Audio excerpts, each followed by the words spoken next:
하나님께서 자기 백성들을 이제 바벨론 포로에서 돌아오게 하시는 그 과정에 대해서 이미 우리가 40장에서 위로하라 그런 말씀, 그리고 여호와를 앙망하는 자는 새 힘을 얻을 것이다 하는 그런 말씀을 주셨습니다. 이제 오늘 이제 1절에서 7절, 41장 1절에서 7절 사이를 보면 이제 그 일을 누가 하느냐, 그렇게 자기 백성들을 회복하는 일을 누가 하느냐 하는 그 말씀이에요. 그래서 하나님만이 그 일을 하신다는 얘기인데 1절을 보면 섬들아 내 앞에 잠잠하라, 민족들아 힘을 새롭게 하라, 가까이 나오라, 그리고 말하라, 우리가 서로 재판자리에 가까이 나가자, 이렇게 얘기를 합니다. 이걸 좀 더 쉽게 표현을 하면 섬들아 민족들아 하는 얘기는 이 세상 모든 사람들을 다 통칭을 하는 것입니다. 모든 나라, 열국들, 모든 나라들이 하나님 앞에서는 조그마한 바다의 섬들 하나밖에 안 되는데 섬들아 민족들아 그렇게 얘기하면서 한번 해보자는 얘기죠. 첫 번째 잠잠하라, 큰 소리 치지 말고 좀 잠잠해라. 요즘 큰 소리가 얼마나 많은지 몰라. 그냥 이 사람 장관이 돼야 된다, 안 돼야 된다, 서로 촛불 들고 서로 확성기 들고 서로 팻말 들고 그냥 너무너무 외치고 있어요. 사람들은 뭔가 자기 의견을 나타내기 위해서 열심히 외치고 있는데 하나님께서 하시는 일을 보면 하나님이 이 세상 모든 사람들한테 하는 말이 잠잠하라, 좀 조용히 좀 해라, 입 닥쳐라, 이거 입 닥쳐, 잠잠하라. 그리고 민족들아 힘을 새롭게 해라. 너희가 한번 힘 좀 내봐라. 그냥 소리 내지 말고 힘을 내보라. 그리고 가까이 와서 그리고 말하라. 우리가 재판 자리에 가까이 나가자. 한번 우리끼리 한번 재판 가서 서로 변론을 한번 해보자는 얘기예요. 누가 옳고 그러냐. 지금 하나님께서 모든 열방 민족들에게 하시는 말씀이에요. 어떤 분은 이걸 가지고 우리가 하나님 앞에 나가야 됩니다, 그렇게 적용을 하는데 지금 하나님이 그냥 너희들 한번 힘내서 잔소리 하지 말고 너희 스스로 힘을 내어서 한번 변론을 해보자. 변론해보자. 내용이 뭐냐면 2절에 누가 동방에서 사람을 일깨워서 공의를 그를 불러 자기 발 앞에 이르게 하였느냐. 열국을 그의 앞에 넘겨주며 그가 왕들을 다스리게 하되 그들이 그의 칼에 티끌 같게 그의 활에 불리는 촉에 같게 하며 그가 그들을 쫓아가서 그의 발로 가보지 못한 길을 안전히 지났나니 이 일을 누가 행했느냐, 누가 이루었느냐. 2절에 했는 이 내용의 일을 누가 했느냐고, 누가 할 수 있느냐고요. 열국들 세상 사람들은 할 수 없는 일이에요. 누가 이 일을 행했느냐, 누가 이루었느냐, 누가 처음부터 만대를 불러내었느냐. 나 여호와라. 처음에도 나요 나중에 있을 자에도 내가 곧거니라. 나 여호와다. 나 여호와. 하나님을 잃어버리고 사람들은 너무나 자기 사람들의 소리가 많아요. 그래서 네가 옳리 내가 옳리 서로 그저 다투고 변론을 하는데 하나님께서 하나님의 백성들을 이제 구원하는 그 모든 일들을 이루는 데 있어서 하나님이 하시는 일은 뭐냐 하면 온 세계 열국을 다스리시는 하나님이세요. 오늘 우리가 그래서 말씀의 제목을 세계를 다스리시는 하나님 이렇게 잡았습니다. 하나님께서 하시는 일이 뭐냐 하면 온 세계 열방 모든 나라 왕들을 하나님께서 다스리는 일입니다. 이 일은 아무나 할 수 있는 게 아닙니다. 누군가 한 나라를 만들어지게 하고 그 나라를 폐하고 새로운 나라를 만들고 어떤 왕을 세우고 또 다른 새로운 왕을 세우고, 누가 하는 거겠어요? 뭐 민주주의 그러면 사람이 왕을 세우는 거고 투표해서 여론조사해서 왕을 세우는 것 같지만 모든 권세와 권위는 오직 하나님께 있습니다. 오늘 이 말씀을 우리는 잘 이해할 필요가 있는데 하여튼지 이사야 40장부터는 하나님께서 자기 백성들을 구원하는 일들, 바벨론 포로에서 이제 돌아와서 예루살렘에 다시 회복시키시는 그 일에 대한 예언을 이사야가 지금 하고 있는 거예요. 그래서 하나님은 어떤 일을 하시느냐, 사람이 할 수 없는 일이 뭐냐 이거예요. 2절에서 첫 번째, 누가 동방에서 사람을 일깨워서, 동방에서 사람을 일깨우냐, 어떤 사람을 깨우는 일, 사람을 깨우는 일은 하나님만이 하십니다. 물론 우리가 다른 사람을 깨우는 일을 어느 정도는 할 수 있습니다. 우리 늦잠 자는 우리 아이들을 부모님이 막 일어나라고 깨우는 그런 정도, 그건 얼마든지 할 수 있는 일이죠. 또 선생님들이 지식을 가르치면서 어떤 지식을 좀 깨워주는 일, 이것도 할 수 있어요. 사람들이 남들을 깨우치는 일은 뭐 선배든지 스승이든지 뭔가 좀 남들에게 도움을 주면서 깨우쳐 줄 수 있습니다. 그런데 동방에서 사람을 일깨워서 공의로 그를 불러 자기 발 앞에 이르게 하였느냐. 이 사람이 누군가를 우리가 이제 오늘 살펴봐야 되는데, 하여튼 먼저 이 깨운다는 것은 각성시키고 감동을 준다는 얘기예요. 그래서 그 사람이 뭔가 이 자기 스스로 깨닫게 되는 것, 이제 이 일이 누구인가 하는 문제, 이 동방에서 깨워지는 사람이 누구인가 하는 것은 이제 이사야 40장 이후에 계속 보면 결국은 이제 바사왕 고레스에 대한 얘기이기도 합니다. 그래서 이 바벨론 제국에 의해서 유다 왕국이 지금 무너지고 이제 포로가 되어 있는 상태에서 그 바벨론을 무너뜨리고 자기 백성들을 구원하는 그 일을 하기 위해서 하나님께서는 그 동쪽에 그 한 사람을 일깨워서 그를 세우는 일, 그걸 누가 했느냐 이거예요. 하나님께서 사람을 부르신다는 것, 이건 사람들이 할 수 있는 일이 아니죠. 하나님은 성경 역사 전체가 뭐냐 하면 하나님께서 사람을 일깨우는 거예요. 창세기 12장 1절에도 우리가 잘 아는 아브라함을 하나님이 일깨우잖아요. 여호와께서 아브라함에게 이르시되 너는 너의 고향과 친척과 아버지의 집을 떠나 내가 네게 보여줄 땅으로 가라. 그러니까 이 아브라함은 자기 아버지 그 데려와 함께 갈대아 우르에서 하란까지 왔다가 그냥 거기 머물러 있는 상태예요. 그런데 이걸 떠나야 된다는 것을 깨우쳐 주시는 분은 바로 하나님이세요.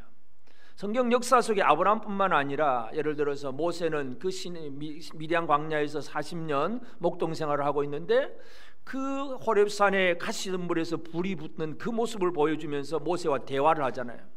그러면서 내 백성을 가서 구원하라, 애굽에 있는 내 백성 구원하라, 일깨워 주시는 분이 하나님이세요. 어린 요셉에게는 막 꿈을 주어서라도 뭔가 자기가 뭔가를 해야 될 것 같은 그런 것을 깨닫게 하시는 분이 바로 하나님이세요. 하나님은 사람을 일깨우시는 하나님이십니다.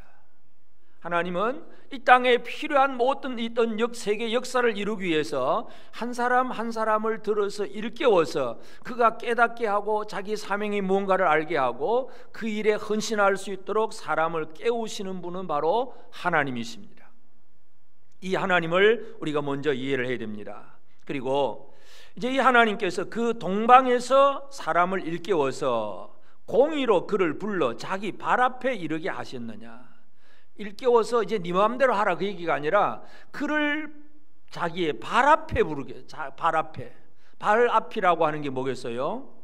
그 하나님을 섬기는 자로, 하나님이 주신 사명을 감당하는 충성스러운 그 종으로 만드는 것이 바로 발 앞에 이르는 것입니다. 다시 말해서 이제 하나님께서 불러 세우는 그 한 사람이 이제 하나님의 종이 되어서 하나님의 일을 할 수 있도록 하는 거, 이건 누가 할 수 있느냐 이거죠. 아까도 말씀드렸듯이 이제 이 동방에서 일어날 이 바사의 그 고레스라고 하는 사람, 이 사람은 이제 나중에 이 바벨론 제국을 무너뜨리고 이제 메데바사 제국의 왕으로서 그가 하는 일 중에 제일 첫 번째 하는 일이 뭐냐 하면 유다 백성들이 돌아가서 자기 고향으로 돌아가서 성전을 재건하라 하는 그런 칙령을 내리게 됩니다. 그래서 에스라가 이제 그 성전 재건하는 과정 속에 이제 오면서 에스라 성경을 보면 에스라 1장 2절에 보면 바사왕 고레스는 말하노니 하늘의 하나님 여호와께서 세상 모든 나라를 내게 주셨고 나에게 명령하사 유다 예루살렘의 성전을 건축하라 하셨나니, 그러니까 이 에스라가 고레스의 그 명령을 잘 알고 있어요. 그러니까 고레스가 한 말을 우리가 이해를 해야 돼요. 고레스는 자기가 왕이 되고 나서 야 이거 뭐가 좀 내가 좀 선한 정치를 해야지, 바벨 포로된 사람들은 자기 고향으로 돌아가라, 선심 쓸게, 복지 정책, 이게 아니에요. 고레스가 뭘 분명하게 깨닫고 있습니까? 하늘의 하나님 여호와께서 세상의 모든 나라를 내게 주셨다, 나에게 명령을 하셨다, 유다 예루살렘 성전을 건축하라고 하나님이 명령하셨기 때문에 나는 그렇게 명령한다. 이게 고레스의 칙령이에요. 에스라가 그걸 기록을 해놓았어요. 그러니까 고레스는 여호와의 발 앞에 서는 자예요. 자기가 세계적인 제국을 건설하지만 내 힘으로 나라를 세웠다가 아니라 하나님께서 세상 모든 나라를 내게 주셨다. 그리고 그 과정 속에 유다의 예루살렘 성전을 재건하라는 그 명령을 내게 주셨기 때문에 이 바벨론에 흩어져 있는 포로된 유다 백성들은 다 돌아가서 예루살렘에 가서 성전을 지어라. 이게 고레스의 칙령입니다. 그러니까 하나님께서 사람을 세우시는데 어떤 사람을 일깨워 세워서 어떤 사람을 만드십니까? 하나님의 일을 하는 사람으로 만드는 거예요. 여호와의 발 앞에 이르게 하는 거. 이게 누가 할 수 있느냐 이거죠. 이게 아무나 할 수 있는 게 아니란 거죠. 사람을 일깨워서 자기 발 앞에 이르게 하시고, 그 다음에는 발 앞에 이른 다음에는 열국을 그의 앞에 넘겨주며 그가 왕들을 다스리게 하되 그들이 그의 칼에 티끌 같게 그의 활에 불붙는 촉에 같게 하매 그가 그들을 쫓아가서 그의 발로 가보지 못한 길을 안전히 지났나니. 결국 이 세워진 한 사람에게 하나님께서는 열국을 넘겨주세요. 세상 모든 나라를 다 넘겨주신 거예요. 이 나라를 세계적인 제국을 건설할 수 있는 사람으로 하나님께서 만드셨습니다. 이제 우리가 이 이사야를 이제 계속 살펴보면 고레스 얘기가 많이 나오는데, 기본적으로 이 고레스는 어떤 사람인가 하면 바벨론이 지금 큰 세계적인 제국이에요. 그런데 바벨론이 영역보다 동쪽에 그 이제 산지에, 인도 고원지대 산지에 메대 사람들이 살고 있어요. 메대 제국이 있어요. 이 메대 제국 안에 또 안산이라고 하는 작은 그 왕국 속에 바사라고 하는 조그마한 그러한 하나의 속국이 있습니다. 그러니까 이 고레스는 그 메대의 작은 나라 중에 속국 중에 하나인 이 바사의 왕이 고레스입니다. 그러니까 이 고레스는 바벨론보다 더 동쪽에 있는 왕이에요. 그러니까 동쪽에서 불러오는 것인데, 이 고레스를 이제 그 당시 다스리는 사람 메대 왕이죠. 메대 왕 아스티아게스라고 하는 메대 왕인데, 이 아스티아게스 왕이 어느 날 꿈을 꿨는데 자기 딸의 배에서 막 물이 흘러가지고 온 세계를 덮는 그런 꿈을 꿨어요. 그래서 이 왕의 생각이, 이 딸을 자기 지금 그 메대의 그 귀족들 중에 누가 하나 이제 결혼을 시켜야 되는데, 누구한테 뭔가 누구 한 사람에게 결혼을 시키면 그가 커서 나를 잡아먹을 것 같아. 이 왕의 생각에. 그래서 생각 끝에 그 메대 나라 중에 제일 작은 나라, 그 안산에 있는 바사라고 하는 조그마한 나라의 왕에게, 아이고 저놈한테 그냥 보내버리자. 제일 힘도 없고 보잘것도 없고 제일 약한 자. 고레스라고 하는 단어의 의미가 뭐냐면 비참하다고 하는 뜻을 가지고 있어요. 비참한, 아주 별 보잘것 없는 그런 사람에게 시집을 보내버립니다. 그래야 이제 자기가 좀 편안한 것 같아. 제가 가서 뭐 하겠냐 이거죠. 그런데 그게 하나님의 뜻이었어요. 하나님께서 그를 이제 고레스가 이제 결혼을 하고, 고레스가 이제 10년 이후에 반역을 일으킵니다. 그리고 자기 장인을 죽여버립니다. 이미 그 메대 제국에 많은 이제 정치적인 막 혼란이기 때문에 고레스가 딱 등장하니까 쉽게 그 메대 제국의 신하들이 고레스 편이 돼 가지고 왕을 없애버립니다. 그러니까 이제 메대 바사 제국 전체를 고레스가 통일을 하는 거예요. 바로 그때부터 이제 시작을 해서 이제 고레스는 이제 페르시아 제국의 왕으로서 주변 나라들을 이제 조금씩 정복해 나가기 시작합니다. 그래가지고 이제 BC 540년경에 이제 바벨론 제국은 있지만 그 밑에 조금 많은 속국들이 많이 있으니까 이제 고레스가 그 나라들을 하나씩 정복을 하고, 결국은 BC 539년에 바벨론 도성을 함락을 시켜버립니다. 이게 결국은 이 세계 역사인데, 이 세계 역사 속에서 바벨론 도성이 함락되는 과정은 그 당시에 이제 우리가 다니엘서를 보면 다니엘 때에 이제 바벨론 왕이 벨사살이 등장을 해요. 근데 벨사살이 막 그렇게 예루살렘 성전에서 가져왔던 성전 기명을 가지고 막 주연을 벌이고 잔치를 벌이다가 벽에 손가락이 나타나서 글을 씁니다.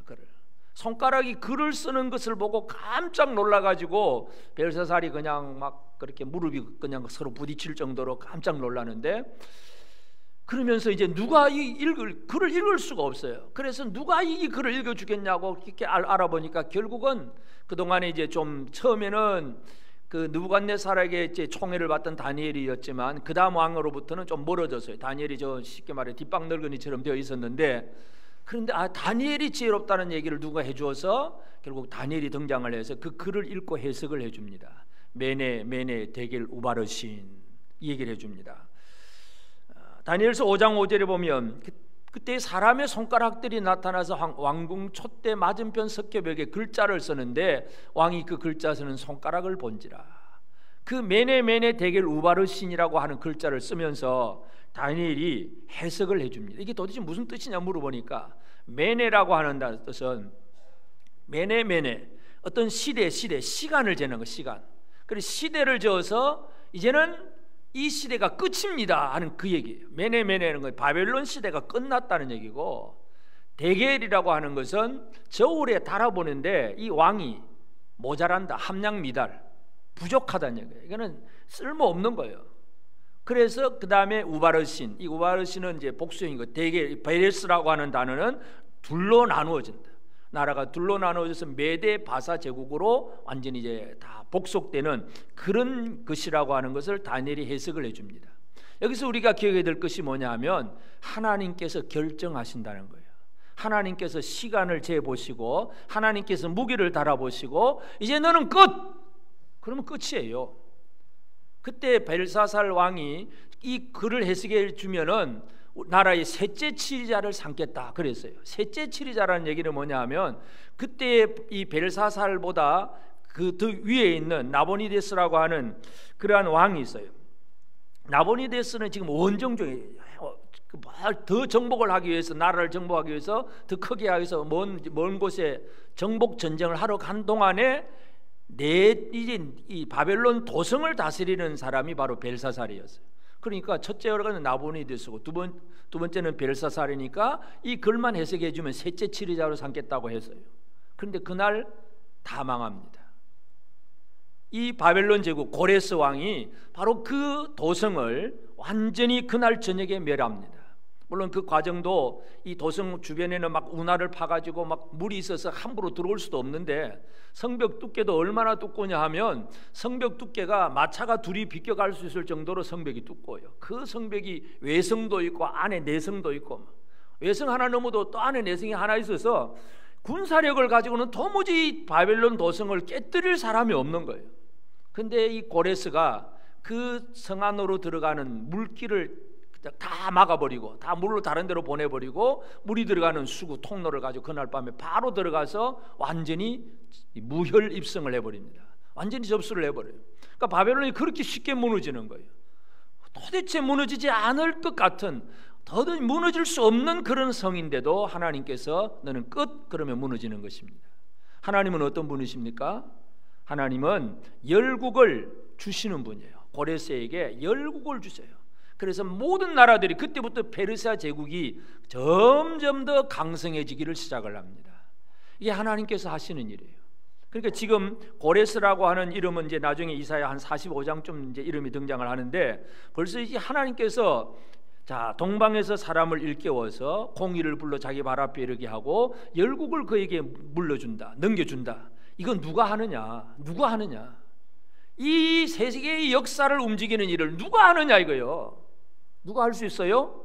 하나님만이 하실 수밖에.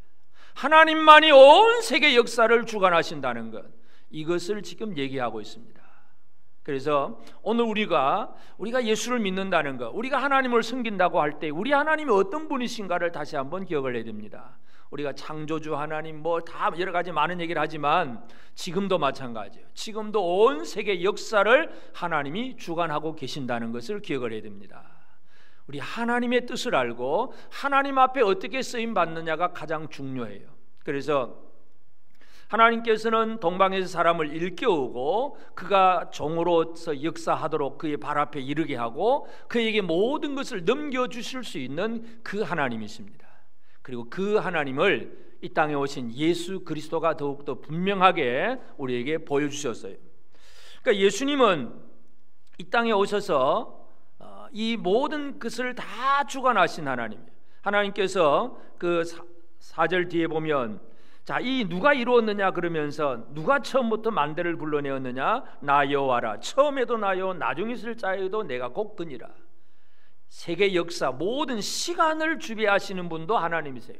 처음에도 나중에도 나다. 하나님은 시작부터 끝까지 처음부터 나중까지 모든 것을 주관하시는 이가 하나님이세요. 그래서 예수님이 이 땅에 오셨을 때에 특별히 어떤 의미를 많이 강조하느냐 하면 갈라디아서 4장 4절에 보면 때가 참에 하나님이 그 아들을 보내사 여자에게서 나게 하시고 율법 아래 나게 하신 것은 때가 찼다. 하나님은 이때다 하고 하나님이 정하시는 거예요. 이때다 하고 정하셔서 하나님의 아들을 보내세요. 그러니까 때를 누가 주관하십니까? 하나님이 주관하세요. 우리는 뭐 나는 이랬으면 좋겠다, 내 인생의 계획을 세워서 몇 살 때는 뭐 하고 계획을 세우지만 모든 때를 주관하시는 이는 하나님이세요. 그래서 아들이 이 땅에 등장할 때도 때가 참해, 그런 얘기를 하셨어요. 때가 참해. 지금 이때가 어떤 때입니까? 좀 피곤하더라도 주무실 때는 아니죠. 설교를 말씀을 들어야 될 때죠. 말씀을 들어야 될 때고, 예수님이 이 땅에 와서 사역을 하실 때 무슨 얘기를 하셨냐면 마가복음 1장 15절에도 보면 이르시되 때가 찼고 하나님의 나라가 가까이 왔으니 회개하고 복음을 믿으라. 예수님도 오셔서 때가 찼다, 때가 찼다, 하나님의 때에 대해서 정확하게 말씀을 하세요. 그러니까 예수님은 이 땅에 하나님께서 어떤 분이냐, 하나님은 처음부터 마지막까지 다 주관을 하신다. 그리고 이제 자신이 이 땅에 나타나는 것은 하나님의 때에 의해서 왔다는 것. 쉽게 말해서 이 때를 아시는, 물론 뭐 예수님이 처음에는 몰랐다가 깨우쳐지는 분은 아니지만은 원래부터 다 알고 계시지만, 그래서 이미 예수님은 깨어 있는 분이긴 해요. 그렇지만 그것을 표현하실 때는 때가 참해, 내가 왔으니까 때가 찼다, 때가 이렇게 찼고 하나님의 나라가 가까이 왔다 하는, 이제 뭔가 깨신 분으로서 예수님께서 선포를 하세요. 그러니까 예수님은 하나님 앞에서 이제 그 때가 차서 지금은 무엇을 할 때인가를 정확하게 알고 이 땅에 내려오셨다는 것을 기억을 해야 되고, 그리고 하나님의 아들이지 예수님이 이 땅에 와서 사역을 할 때도 그 사역의 모든 목적이 뭐냐면 오직 아버지의 영광이에요. 하나님 아버지의 영광. 그 앞에 하나님의 발 앞에 서는 것이 하나님의 종이에요. 그러면 예수님이 이 땅에 오셔서 하시는 일도 뭐냐면 어떻게 하든지 하나님 아버지 영광이에요. 하나님의 영광. 예수님께서 명절에 성전에 올라가서 가르쳤을 때 사람들이 그 교훈에 깜짝 놀랍니다. 어떻게 저렇게 가르칠 수 있느냐, 교훈에 깜짝 놀랐어요. 그때 예수님이 요한복음 7장 16절에 보면 예수께서 대답하여 이르시되 내 교훈은 내 것이 아니요 나를 보내신 이의 것이니라. 사람들이 막 잘 가르친다고 막 그렇게 막 쉽게 말해서 뭐 인기 만점이 될 수 있을 때에 예수님 하신 말씀이, 이거는 내가 주는 게 아니고 나를 보내신 그분의 것이다. 모든 사역에서 영광을 오직 하나님께 돌리고 있는 그 예수님을 우리가 발견할 필요가 있습니다. 예수님은 모든 사역이 바로 하나님의 영광이에요. 그리고 그 다음에 이제 넘어가서 18절에 보면 스스로 말하는 자는 자기 영광만 구하되 보내신 이의 영광을 구하는 자는 참되니 그 속에 불의가 없느니라. 사람들은 스스로 자기 말하는 사람들, 자기 생각을 말하는 사람들은 자기 영광을 구하는 거예요. 그런데 보내신 이의 영광을 구하는 예수님 자신은 참되고 그 속에 불의가 없다. 예수님 그렇게 선포를 하십니다. 그러니까 예수님의 모든 사역은 하나님 아버지의 영광입니다. 철저하게 하나님의 종된 자세를 취하고 있다는 것을 우리가 기억을 해야 됩니다. 이 땅에 오셔서 예수님은 아버지의 발 앞에 선 아버지의 종된 자세를 가지고 오직 하나님 아버지께 영광 돌리는 그런 사역을 감당하고 있습니다. 뿐만 아니라 하나님께서 이 종에게 모든 열국을 다 넘겨주신다 그랬잖아요. 그럼 예수님은 아버지로부터 넘겨받은, 무엇을 넘겨받았느냐, 이걸 잘 이해를 해야 되는데, 먼저 예수님이 이 땅에 오셨을 때 요한복음 5장 26절 27절에서는 아버지께서 자기 속에 생명이 있음 같이 아들에게도 생명을 주어 그 속에 있게 하셨고, 또 인자됨으로 말미암아 심판하는 권한을 주셨느니라. 세상의 모든 사람들을 심판하는 권한을 이 아버지께로부터 예수님이 받아오신 거예요. 그래서 이 심판의 권세를 가지고 예수님은 온 세상을 통치를 하시는데, 그 중에 특별히 예수님께서 완벽하게 이루신 것이 뭐냐면 요한복음 6장 39절 나를 보내신 이의 뜻은 내게 주신 자 중에 내가 하나도 잃어버리지 아니하고 마지막 날에 다시 살리는 이것이니라. 나를 보내신 이의 뜻은 내게 주신 자, 하나님이 주신 자, 하나님이 택하신 자, 하나님이 구원하기로 작정하신 자들을 예수님은 하나도 잃어버리지 아니하고 마지막 날에 다시 살리는 이것이다. 이게 예수님의 통치, 예수님의 다스리심, 예수님의 사역입니다. 오늘 우리가 하나님의 일을 한다고 할 때 내 마음대로 하는 게 아니에요. 하나님께서 붙여주셔야, 하나님께서 넘겨주셔야 그 일을 할 수가 있습니다. 고레스에게 열국을 넘겨주신 하나님이세요. 오늘 이 시대의 열국을 누구에게 넘겨줄는지 그건 모르겠어요. 그건 알 수도 없지만, 그러나 분명한 것은 하나님이 넘겨주신 그 나라, 그 백성, 그 사람들, 그들을 잘 통치하는 것이 바로 예수 그리스도의 구원의 사역입니다. 그래서 내게 주신 자 중에 내가 하나도 잃어버리지 아니하고 마지막 날에 다시 살리는 이것이다. 예수님은 아버지가 주신 것들을 완벽하게 이루셨다는 것을 우리가 이해해야 됩니다. 그래서 여호와의 종, 결국 이제 계속해서 고레스 여호와의 종 얘기가 이제 이사야 후반부에 계속 등장하게 되는데, 예수님은 완벽하게 오직 하나님 영광을 위해서 맡은 사역에 대해서는 하나도 잃어버리지 아니하고 완벽하게 임무를 완수하신 분이세요. 그러므로 이제 오늘 우리는 이 세계를 통치하시는 하나님께 대해서 우리가 어떤 삶을 살아가야 되겠습니까? 첫째는 하나님은 우리를 부르시는 분이라는 것. 옛날에 이사야 시대에는, 지금 이사야가 이 글을 기록하던 그 시대보다 200년 후에 고레스가 등장을 해요. 그러니까 이 하나님께서 이사야에게 지금 예언의 말씀을 주시는 것은 이사야 자신은 누군지를, 그 사람이 누군지 잘 모르지만 하나님 말씀을 듣고 기록을 하는 거예요. 200년 후에 일어날 사람에 대해서 이사야가 기록을 하는데, 하나님은 사람을 불러서 일깨우시는 하나님이세요. 하나님은 사람을 깨우시는 하나님이십니다. 하나님은 우리를 어떻게 깨우십니까? 예수님이 이 땅에 오셔서 사람을 깨웁니다. 어떻게 깨우십니까? 갈릴리 바다에서 평범하게 물고기 잡는 어부들에게 예수님 주신 말씀이 뭐예요? 마태복음 4장 19절에 나를 따라오라, 내가 너희를 사람을 낚는 어부가 되게 하리라. 고기를 어떻게 하면 많이 잡을 수 있을까? 이게 어부들의 모든 목적과 관심이잖아요. 오늘은 나가서 어떻게, 어디 가서 그물을 내려서 어떻게 잡아서 고기를 많이 잡을까? 그래서 좀 돈 좀 벌고 그냥 먹고 살까? 이게 어부들의 관심이잖아요. 근데 예수님이 딱 등장하셔서 베드로와 야고보, 요한 이런 사람들이 뭐라고 얘기합니까? 나를 따라오라, 사람을 낚는 어부가 되게 하리라. 일깨우는 거예요. 그 딱 깨우치니까 어떻게 합니까? 제자들이 배와 부친과 금을 다 버려두고 예수를 따르는 거예요. 깨우치면, 일깨워지면 그렇게 되는 것입니다. 여러분은 하나님의 부르심에 대해서 깨어있는 분들이십니까?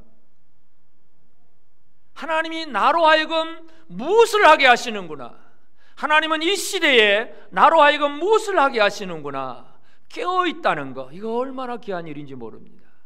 하나님의 부르심에 대해서 깨어있어야 돼요. 예수님이 갈릴리 어부들을 부르셨을 뿐만 아니라 핍박자 사울도 마찬가지잖아요. 사울도 사도행전 9장 4절에 보면 땅에 엎드러져 들으며 소리가 있어 이르시되 사울아 사울아 네가 어찌하여 나를 박해하느냐. 이 사울은 바리새인 중에 바리새인이고 예수 믿는 사람들, 이 이단들을 잡아 죽여야 되겠다고 나선 가장 열정적인 사람이 사울입니다. 다메섹으로 예수 믿는 사람들을 잡으러 가는데 공중에서 예수님께서 빛이 비치고 소리가 납니다. 사울아 사울아 네가 어찌하여 나를 박해하느냐. 이 사울을 일깨우시는 주님이세요. 바로 사울은 예수를 알게 되고 내가 예수 믿는 자를 박해하는 것이 얼마나 잘못되었는가를 깨닫게 됩니다. 그때부터 이 복음의 사도가 되잖아요. 사도 바울은 이제 핍박자가 아니라 복음을 전하는 그러한 사역자가 됩니다. 예수를 위한 일꾼이 되는 거예요. 예수님은 사람들을 일깨워서 뭔가 사역이 뭔가를 가르쳐 주시고 그들이 할 일이 뭔가를 보여줍니다. 마태복음 28장 제일 마지막에도 28장 19절에 너희는 가서 모든 민족을 제자로 삼으라. 모든 민족을 보여주시는 거예요. 주님은 우리를 지금도 말씀을 우리를 일깨웁니다. 뭔가를 내가 지금까지 안 보고 있던 걸 보게 하시는 거예요. 모든 민족을 보게 하시는 거예요. 여러분, 오늘 우리가 이 시대의 고레스가 되어져야 됩니다. 옆 사람에게 한번 얘기합시다. 당신이 이 시대의 고레스가 될 수가 있습니다. 물론 고레스처럼 세계를 정복하는 그런 일은 할 수 없을는지 모릅니다. 그러나 각자의 위치의 삶에서 우리가 하나님 앞에 부르심을 받고 내 할 일이 뭔가를 깨달아 안다는 게 이게 얼마나 귀한 일인지 몰라요. 한 사람 한 사람 하나님께서 불러서 우리 교회를 세우시고 나라와 민족을 세우시는 거예요. 하나님은 우리를 부르시는 하나님이십니다. 이 시대, 이 민족 속에 지금 어제도 그 뉴스를 보면서 지금 얼마나 지금 우리나라가 국론이 막 분열되어 있습니까? 그냥 상대편이면 무조건 죽일 놈이고, 그냥 내 편이면 아무리 잘못해도 다 괜찮고, 남들은 아무리 잘해도 무조건 지금 죽일 놈이고, 그냥 서로 싸우고 있는 거야. 그러면 좀 이 대통령인 온 민족, 국민 전체를 다 아울러가는 좀 폭넓은 대통령이 되면 좋겠는데 그렇지도 않은 것 같고, 참 이 시대에 고레스, 우리나라의 고레스가 필요합니다. 우리나라의 고레스는 원래 대한민국을 세운 고레스는 누구였습니까? 이승만이에요. 청년 이승만이 예수를 믿고 나서, 기독교를 알고 나서 그 암울한 흑암시대 조선시대를 깨우칠 건 이 기독교밖에 없다는 걸 깨달아 알고 믿음으로 살자는 믿음. 그리고 결국은 대통령이 되고 나서 대한민국을 건설하고 제일 첫 번째 재헌국회를 하면서 뭐부터 시작합니까? 기도로 나라를 세웁니다. 우리나라는 하나님 앞에 기도하면서 세워진 나라입니다. 한 사람을 통해서 그렇게 이루어진 나라예요. 뭔가 이 하나님 앞에 부름받은, 하나님 앞에 이거구나 하고 깨우침을 받은 사람들이 그것을 실천해 나갈 때에 믿음으로 세워지는 그런 나라가 되는 거예요. 한 사람이 중요합니다. 이 시대에도 마찬가지입니다. 우리 각자가 어떤 부르심을 받았는지 우리 모두가 다 다를 수는 있지만 이 시대에 우리는 하나님이 나를 깨워주시는 분이라는 걸 기억하시길 바랍니다. 사람을 낚는 어부를 물고기 잡는 어부로 만드시고 핍박자 사울을 복음의 전파자로 만드시는 것이 하나님이 깨우쳐 주시는 일이에요. 오늘 우리는 이 시대의 나를 어떻게 깨워주시는가를 이 시간 깨닫게 되기를 바랍니다. 하나님의 깨우치심에 대해서 우리는 깨어나야 됩니다. 깨어났다는 것은 뭐냐면 결국은 왕이신, 내가 깨어나서 내 마음대로 사는 게 아니라 왕이신 예수의 발 앞에 설 수 있는 사람이 되는 거예요. 예수님의 발 앞에 서는 것. 사람들은 이 일을 하지를 못합니다. 이제 5절에 보면 섬들이 보고 두려워하며 땅끝이 무서워 떨며 함께 모여와서 각기 이웃을 도우며 그 형제에게 이르기를 너는 힘을 내라 하고, 이 섬들, 이런 나라 민족들 얘기입니다. 이제 이 고레스가 이렇게 바벨론을 무너뜨리고 그때부터는 모든 나라들, 모든 민족들이 두려워합니다. 아까 말씀드린 바벨론의 그 원정을 떠났던 나보니디스가 이제 자기가 원정 나온 사이에 이제 바벨론 도성이 무너졌다는 소식을 듣잖아요. 그러니까 어떻게 해야 됩니까? 바로 돌아갈 수는 없고 주변의 나라들, 이집트, 애굽이라든지 다른 나라들의 힘을 모아가지고 고레스를 대항을 하려고 합니다. 힘을 모으는 거예요. 사람들은 힘을 모아요. 힘. 그래서 이 세상 사람들은 많은 숫자가 힘이라고 생각을 합니다. 날마다 우리나라도 보면 여론조사를 해가지고 몇 퍼센트 지지를 받았니 안 받았니 늘 숫자 얘기해, 숫자. 근데 그 숫자는 누가 만드는 거예요? 하나님이 만드신 게 아니에요. 사람들이 만들어내는 숫자가 너무 많아요. 요한계시록 20장 7절 8절에 보면 천년이 참에 사탄이 옥에서 놓여 나와서 땅의 사방 백성 곧 곡과 마곡을 미혹하고 모아 싸움을 붙이려니 그 수가 바다의 모래 같으니라. 여러분, 사탄이 이 하나님의 나라를 대적하기 위해서 사람들을 모으는데 어느 숫자가 얼마만큼이라고요? 바다의 모래 같습니다. 얼마나 많은 숫자가 하나님의 나라를 대적하는지 모릅니다. 세상은 숫자의 힘을 의지합니다. 그러나 진짜 왕은 예수 그리스도입니다. 아무리 사탄이 곡과 마곡을 미혹해서 모든 세상을 다 동원을 해서 예수 그리스도를 대적을 해도 예수님의 통치, 예수님의 심판 앞에 그 숫자는 아무 의미가 없습니다. 여러분, 고레스는 옛날에 그 한 시대에 세워진 왕이지만 예수 그리스도는 영원한 왕이십니다. 그러므로 예수님 발 앞에 우리가 어떻게 설 수 있느냐가 중요합니다. 주님의 발 앞에 서실 준비가 잘 되셨습니까? 내가 어떤 일을 통해서 내가 나를 보내신 그분의 발 앞에 서서 보고를 할 준비, 내게 주신 이 일을 내가 이렇게 감당했습니다 하고 종이 주인에게 보고를 하듯이 오늘 우리는 예수님의 영원하신 예수님 앞에 우리가 준비해야 됩니다. 요한계시록 20장 12절에 보면 또 내가 보니 죽은 자들이 큰 자나 작은 자나 그 보좌 앞에 서 있는데 책들이 펴 있고 또 다른 책이 펴졌으니 곧 생명책이라. 죽은 자들이 자기 행위를 따라 책들이 기록된 대로 심판을 받으니, 예수님의 마지막 권세가 뭐예요? 심판하는 권세예요. 책들이 있고 생명책, 책 한 권. 생명책은 한 권이에요, 단수. 그런데 책들, 수많은 책들이 있어요. 그 책들은 뭐냐면 모든 사람들의 행위를 기록해 놓은 책들입니다. 그걸 보고, 그게 증거예요, 증거. 너는 몇 년 몇 월 며칠 날 뭐 했고 뭐 했고, 그거 가지고 심판을 받게 됩니다.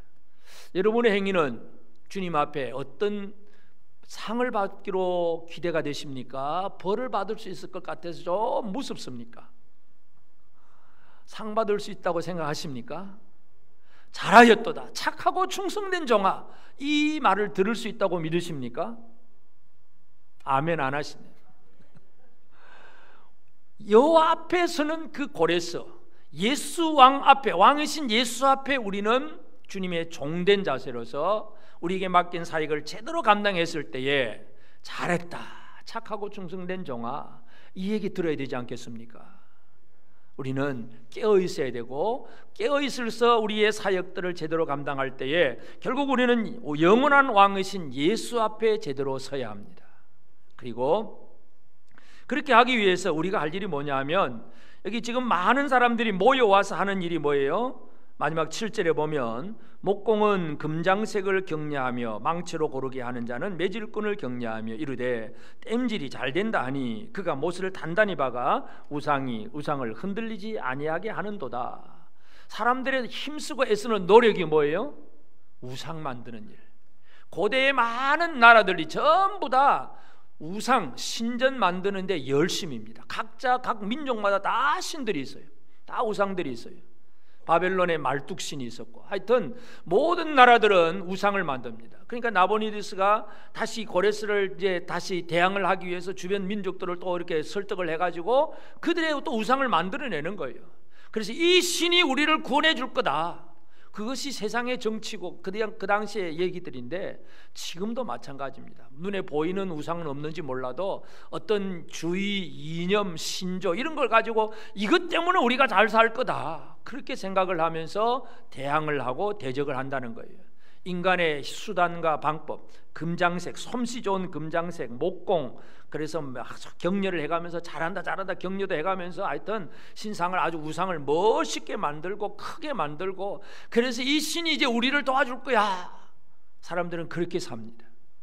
근데 우리는 어떻게 살아야 되겠습니까? 우리는 어떻게 살아야 되겠습니까? 하나님의 능력으로 살아야 됩니다. 우리가 하나님의 종이라고 한다면, 예수님의 종이라고 한다면 우리는 하나님의 능력으로 살아가야 돼요. 하나님의 능력을 힘입지 않고서는 우리가 진정으로 어떤 일도 해나갈 수가 없습니다.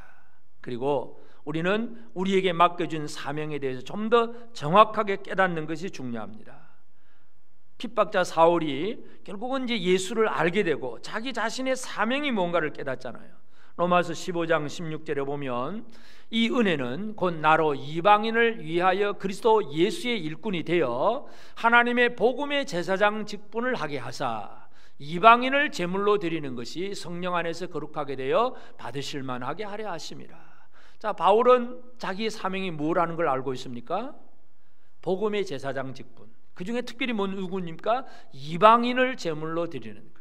그러니까 이 유대인들은 베드로나 이런 기존의 12사도들에게 맡겨두고 자신은 이방인을 위한 복음의 제사장의 역할을 해야 된다. 자기의 깨달음이에요.